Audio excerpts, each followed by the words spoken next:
Dès qu'on rentre dans la ligne droite, je ne regarde plus que ma jument. Et à l'arrivée, je suis incapable de dire qui est deuxième, troisième, quatrième. On regarde que son cheval. Surtout derrière moi, il y a une ambiance terrible. Et là, vous voyez, à ce moment-là, je me dis, là, on est battu, c'est fini.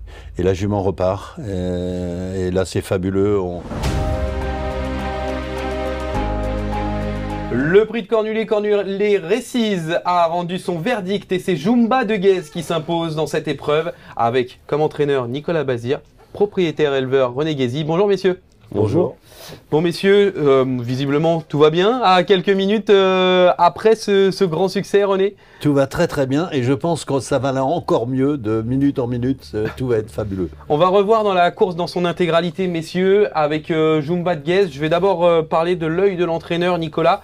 Quelles étaient un petit peu les ambitions à quelques jours du gros événement? Bah, on se voyait une bonne chance, hein, vu comment elle a gagné il y a 15 jours. Et ce qu'elle a pour elle, c'est qu'elle est capable d'aller devant, de dérouler. Elle n'a pas besoin de grand monde, donc on partait avec de légitimes ambitions. On va revoir justement ces images. Là, Eric Raffin a pris l'option de partir à l'extérieur, Nicolas. C'était une volonté avant le coup? Bah ouais, il y a quand même pas mal de partants. Et la jument, on sait, et tout le monde sait qu'elle est capable d'aller de l'avant. Donc ouais, c'est quand même plus simple si tu peux te permettre de partir en dehors. René, on est dans le premier virage et Jumba de Guez est déjà 6e dans le premier tournant. C'est petite surprise, on peut le dire? Oui, je pensais qu'il fallait qu'elle aille devant aussi, qu'elle évite les mauvais coups, mais peut-être pas si tôt. Et d'un autre côté, c'est une jument très nerveuse, donc je disais, elle est mieux là. Le terrain était un peu plus profond, donc je la voyais un peu légère dans ses allures. Et après, je me suis dit, bon, on a évité le pire, parce que pour moi, le départ, c'était la plus grosse crainte. C'était le talon d'Achille, justement, de Jumba de Guez. Grand Villesse Bleu s'infiltre un petit peu. Eric Raffin laisse volontairement, entre guillemets, faire les choses. C'est Nicolas, pour le coup, c'est le moment idéal, on va dire. Vous savez que vous allez pouvoir couvrir Grand Villesse. Bah ouais, parce qu'après Alex était sûr qu'il allait pas recharger encore, donc non, on était en place. René, à ce moment de la course, Jumba de Guez, on connaît ses talents hein, de dureté qui lui ont fait merveille au cours de sa carrière, que ce soit attelé ou que ce soit monté. Là, cette fois-ci, à ce moment-là, on se dit que ça va être dur d'aller la chercher. Non, moi je me dis pas ça. Il dit descendre 9, 10, 11. On est à peine dans la descente. Il va aller comme ça sur un train jusqu'à mi-montée pratiquement. Et en montée, il va aussi avoir un super chrono. Donc je me dis là, on va se faire ramasser dans la ligne droite. Eric Raffin ne se pose pas trop de questions, hein, il décide de dérouler. Nicolas, vous avez forcément de visu l'adversité. Idéal Duchesne est assez loin à ce moment-là. Ouais, Idéal Duchesne est assez loin. Il y a Gazelle de Val qui était pas mal placé, mais ouais, non, là on était en place. La jument c'est laquelle meilleure, faut remonter quoi, à chaque fois. Au niveau du degré de forme, elle a remporté forcément le prix Bilibili. Vous l'aviez aussi bien, mieux que ça, Nicolas? Ouais, t'es resté très bien. La jument était bien rentrée de sa course. Elle n'avait pas pris trop dur. Elle était magnifique. On était serein dans la préparation en tout cas. On arrive dans le dernier tournant, l'œil du propriétaire et de l'éleveur. Comment ça se passe à ce moment-là? Je me dis, on a fait très très fort. On a tout le monde dans notre dos. Est-ce qu'elle va bien virer? Est-ce qu'elle va bien se remettre dans la ligne droite? Et surtout, où est la Gazelle du Val? Puisqu'elle a une pointe de vitesse terrible, mais je n'arrive plus à voir les autres concurrents. Dès qu'on rentre dans la ligne droite, je ne regarde plus que ma jument. Et à l'arrivée, je suis incapable de dire qui est deuxième, troisième, quatrième. On regarde que son cheval. Ça tape du pied à ce moment-là? Beaucoup. Surtout derrière moi, il y a une ambiance terrible.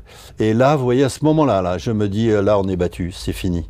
Et la jument repart. Et là, c'est fabuleux. C'est extraordinaire. À ce moment-là, Nicolas, qu'est-ce qui se passe dans la tête? Vous venez de gagner le prix de Cornulier. Bah, il se passe, je sais pas trop, je sais pas quoi te dire, mais au moins déjà tu es soulagé parce que c'est fait. On essaie de bien préparer ça et ça s'est bien passé et on est tous très contents.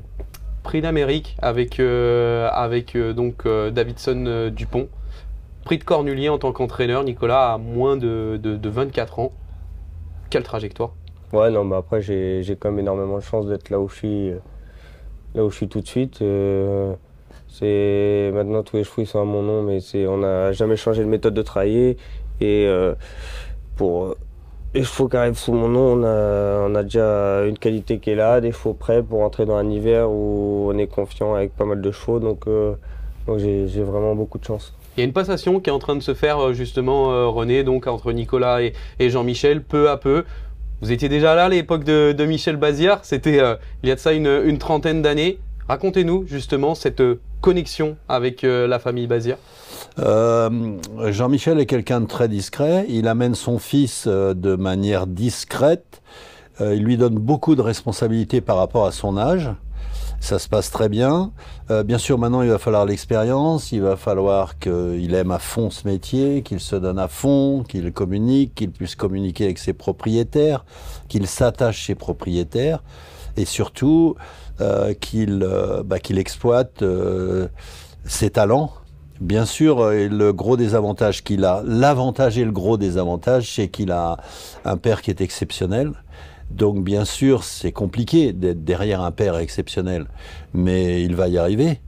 Ça va se faire gentiment, il a 24 ans, peut-être 25 maintenant, non 24 encore. 24. Donc il lui faut du temps, il lui faut de l'expérience. À son âge, Jean-Michel Bazir était moins bon que lui. Donc voilà, il a de l'avance.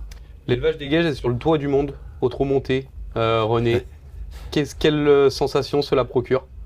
C'est assez extraordinaire. Gagner un Cornulier, j'aurais jamais pensé. J'espérais être 3 dans un prix d'Amérique. On pense toujours au prix d'Amérique, on pense pas assez au Cornulier. Et j'ai toujours une appréhension pour les cheveux montés. On a un autre cheval qui était très bon, Jadrius de Guèze, qui avait fait une super course avec Alexandre. Il a tout de suite eu des problèmes de santé. Donc pour moi, j'ai perdu beaucoup de chevaux montés. Et c'est ma crainte, à chaque fois qu'un cheval prend le départ dans une course montée en tant qu'éleveur, j'ai toujours peur qu'il lui arrive quelque chose. Vous avez gagné un groupe 1 avec Kazir de Guèze. À l'époque, vous aviez évidemment Kumba de Guèze qui a approché ou même dépassé le cap du million d'euros de gains, qui est la mère de Jumba de Guèze. Jumba de Guèze, c'est quoi son histoire? Alors, Jumba de Guèze, j'avais 3 poulinières et on a eu 3 très bons chevaux. Et Jumba, c'est Jean-Mi qui me dit « Oh, je crois que ta jument est bonne ». Il m'a dit Kumba. Il m'a dit la même chose pour Jumba. Il m'a dit « Je crois que celle-là, on peut peut-être en faire quelque chose, ça va être pas mal ». Donc vous voyez, c'est la mère avec des trucs extraordinaires, les amis, les copains, un tout petit élevage. On persévère. La fille maintenant. On a un frère derrière. On a quelques chevaux qui ne sont pas précoces. Donc pour un élevage, c'est assez extraordinaire. Nicolas, vous en tant qu'entraîneur, Jumba de Guèze, faisait preuve de quelques facéties peut-être en début de carrière et puis on a l'impression que la trajectoire ensuite au trot monté et au trot attelé l'a rendu un peu plus assagi. Ouais, après à force de courir forcément, on va dire qu'elle est rentrée dans le moule, mais c'est sûr qu'elle avait toujours eu beaucoup de qualités et qu'elle n'était pas forcément des plus simples. On ne pouvait pas trop la partir, elle était assez nerveuse. Qu'elle est toujours un petit peu, mais bon, elle s'assagit. Mais elle a toujours montré quelque chose.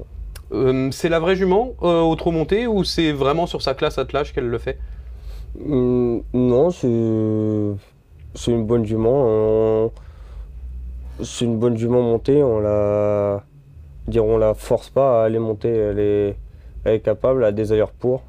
Faut pas en abuser bien sûr, mais elle est faite pour y aller. Kumba de Guèze était la mère. René, elle vous avait apporté tant de satisfaction avec donc en course, que ce soit en course ou en élevage.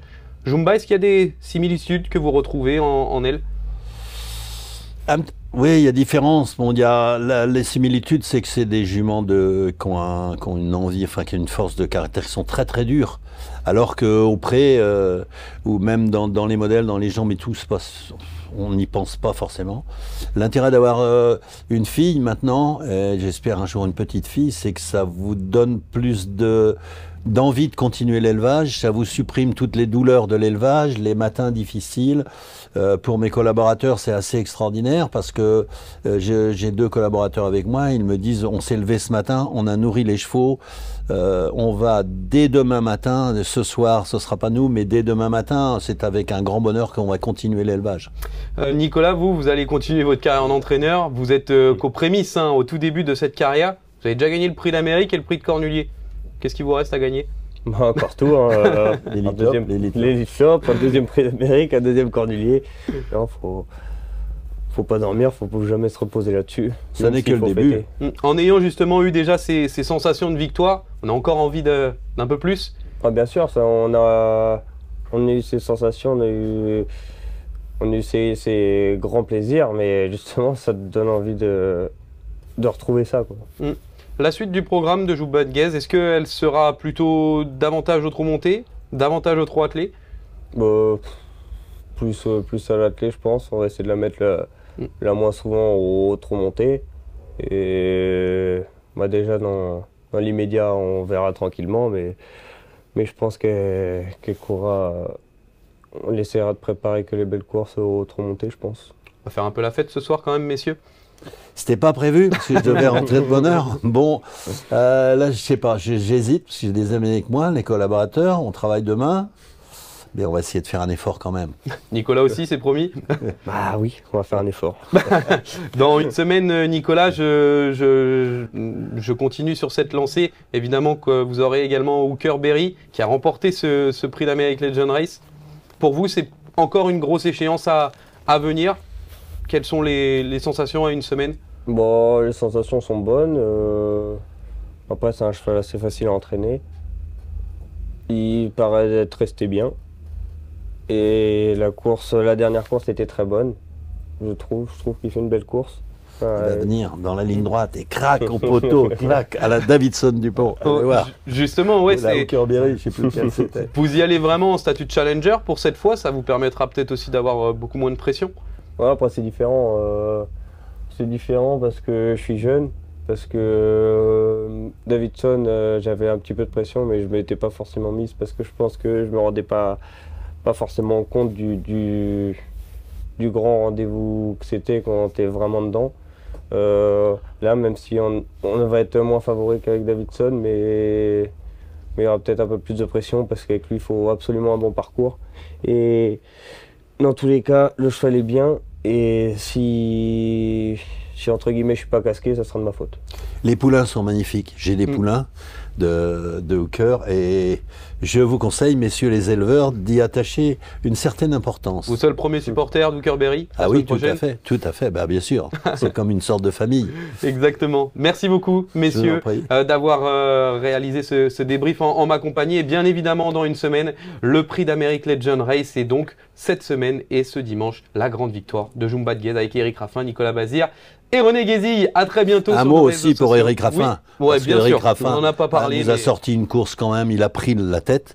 Il a quand même eu une décision de course. Il faut avoir les nerfs solides aussi pour faire ce qu'il a fait. Donc bravo. La marque des grands jockeys. Voilà. Ouais, bravo Eric. Tu nous as amené une très belle course. Merci beaucoup, messieurs. Et donc, rendez-vous sur nos réseaux sociaux du Trotteur français pour la suite, évidemment, des événements. Nous sommes à une semaine du prix d'Amérique Legend Race. À très bientôt.